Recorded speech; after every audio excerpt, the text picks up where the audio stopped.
We have 2 wires to connect under the hood. We have these switches to wire up. Then we'll be able to fire up the system, so stay tuned.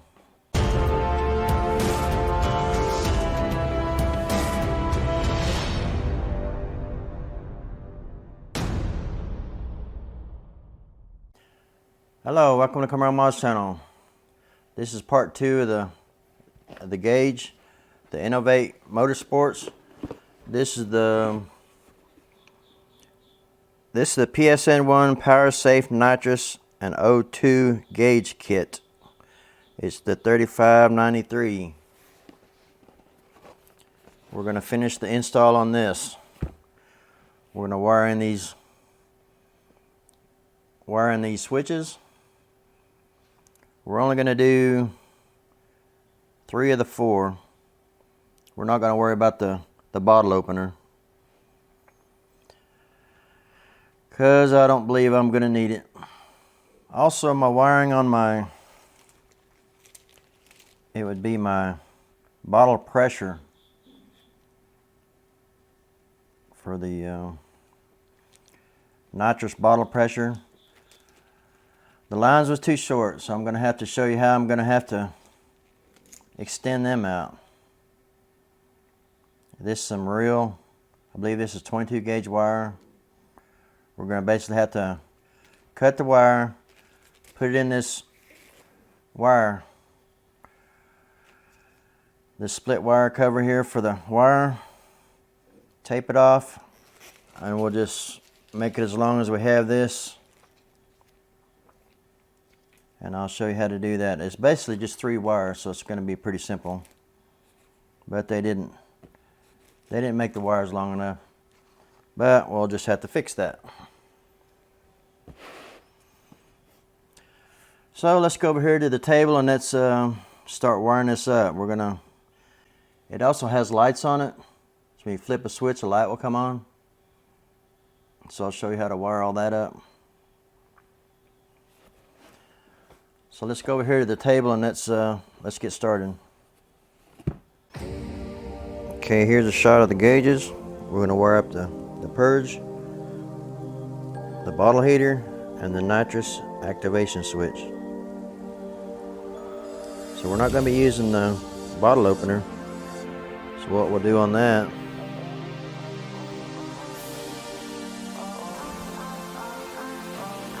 we'll just stick a piece of tape over it.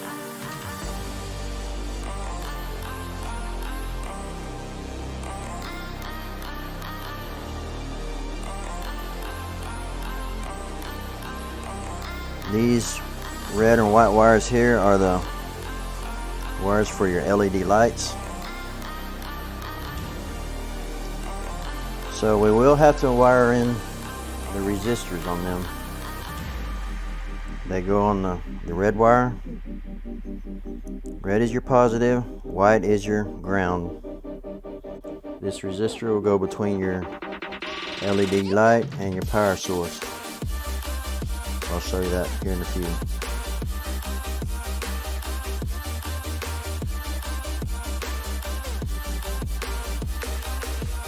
Okay, don't forget to put on your shrink tube in here. And once we get this all connected, we want to move these pieces up as close to the switches as we can. It's going to have the resistors on there. And we won't be able to cover all that up because it will be 12 volt power.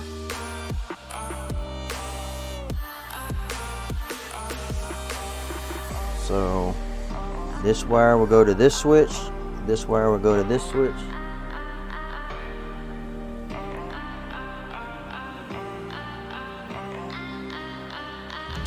And 12 volt power will go to the center one.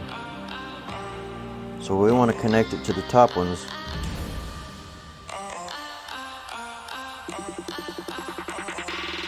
So what we can do, we can make a little hook in our resistor, like that.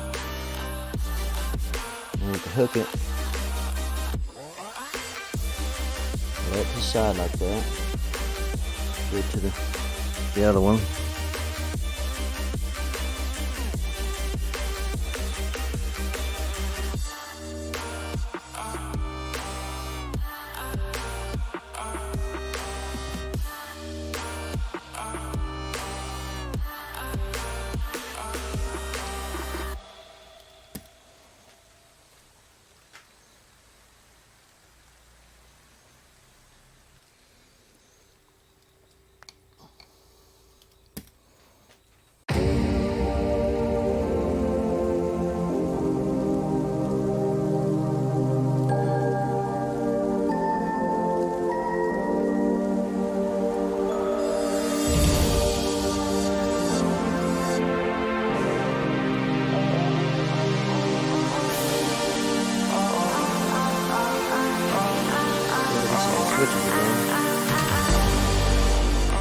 power comes into the center of the switch, and whatever you want to switch goes to the top.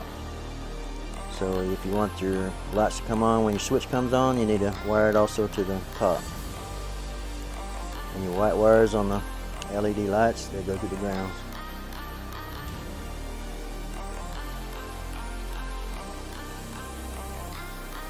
Okay, now we have all these wires. Got the gauge pod in. Now we need to start zip tying all these wires together. Kind of bundle them together. We do have one red wire that goes to the bottle heater. We got a black one that goes back to the bottle pressure. We also have a white one for data, and also have another one that goes to the COM port on the computer. So we'll keep all them accessible, and the rest of them we'll zip tie together and put the cover on.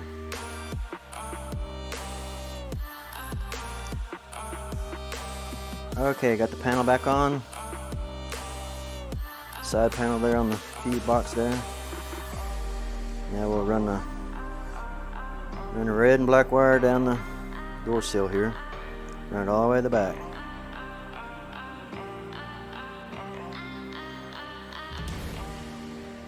See, this red wire right here is going over to, I believe this is cylinder number 1. Right over here. And we're gonna take all this apart, unclip this, find the purple wire, and strip this wire into it. Solder it, take it back up. That ought to get our tach signal. Okay, so we have a reference to where I'm at. I'm over here on cylinder number 1. This is over here on the left side of the engine.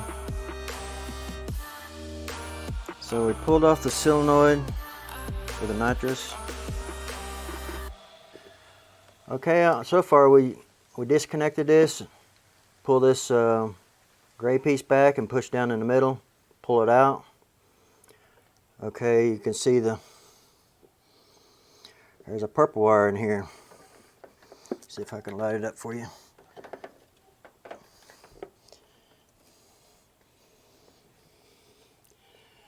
There's a pink and a purple and like a brown and a gray. We're going to grab the signal off the purple wire. We're going to take take a utility knife, and we're going to real carefully trim this tape back.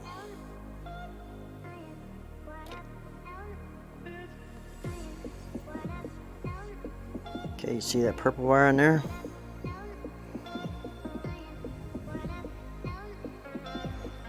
Okay, I had to wind up shooting this section over again. I had a corrupt file. So this is what I wound up with.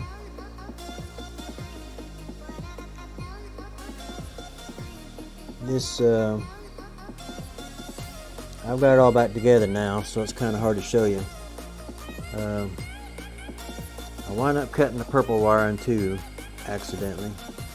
So what I used was a butt connector.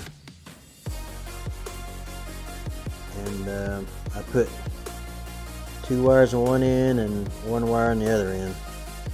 And I've already got it all put back together. But I've tried 2 or 3 times to use that file and it wouldn't work. So I had to wind up reshooting this. So. And that was, I was showing that before I got it all taped up. So anyway, sometimes I get a corrupt file on my program and I have to reshoot it. But it was only this one section right here. So that's where you get your tach signal. You get it from your number 1 cylinder.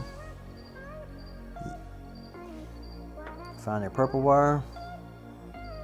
And this red one's connected to the purple wire on the gauge part, so I had to change it to red, but that goes to purple all the way back. Purple on here and then purple at the other end on the gauge. Thanks to Nitrous Dave for that tip right there on the Camaro 5 channel. He's the one that told us about how to get the tach signal on the V6 Camaro. Okay, this is the box over here that I wound up building. This right here, it's got the relays mounted on the back side of this. It's got a big bundle of wires, fuses. So I said that wasn't good enough. So I had to build a box for it. This right here is the number 4 relay. That was a good spot for that. That's right on that bolt. Fits right in there real nice. But what I built that out of is some high temperature, I built it out of fire resistant plastic. And I shot it with adhesion promoter and painted it black. What you do is get you some, need to make you some patterns.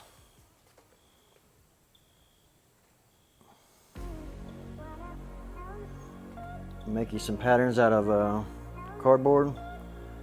Kind of fit it in there where you think it's going to fit real good. And then you just cut your plastic out of your cardboard templates. Fit it in there together, and I got one side zip tied and the other side double side tape on top of the relays. So that sure made it look a whole lot nicer.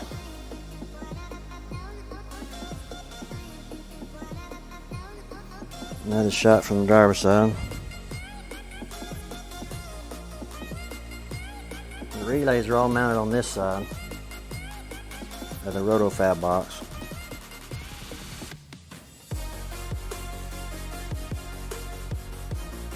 And all your lines that goes across, these right here, it goes over your solenoids, and that one's for the tach signal. Just make sure all them lines are all tied down good with zip ties. Leave plenty of room. But we still have one more wire to connect, and I'm not going to worry about it tonight. I need to back this car out, jack up the front end so I can take off the front lower grille so I can get in there to the wires. I need to pull that off anyway because I have a front spoiler or front splitter I got to put on. So I need to take that off anyway. So I think we'll connect that wire whenever we get to that project.